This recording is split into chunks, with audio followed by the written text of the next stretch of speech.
इस वक्त हम सिविल लाइन पे जाफुल ईमान जो दीनी शॉप है वहाँ पे हम आए हैं और यहाँ पे माशाल्लाह बाय की बहुत वैरायटी है। तो आए बात करते हैं। जी अस्सलाम वालेकुम, क्या हाल है? ठीक है। तो आपके पास बाय कौन कौन से हैं?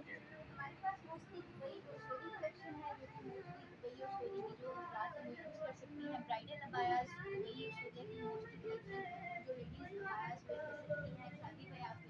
उसके अलावा मैचिंग ज्वेलरी वगैरह, उसके अलावा जो भी इस्लामिक खुदा से रिलेटेड है, इस्लाम से रिलेटेड, तो पर्दे से रिलेटेड मतलब हर चीज़ आपको मिल जाती है यहाँ पे एक ही छत तले मिल सकती है। तो आप रेट भी आप आपके फिक्स है कि डिस्काउंट वगैरह करते हैं?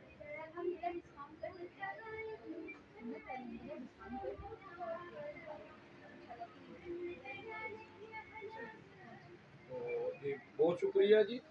जी ये देखिए जी भाई, इस पर आपको यहाँ पे सऊदीया के दुबई के ये जहाँ पे मिलेंगे और बड़े इसमें बड़े अच्छे आपको दिखाए जाएंगे।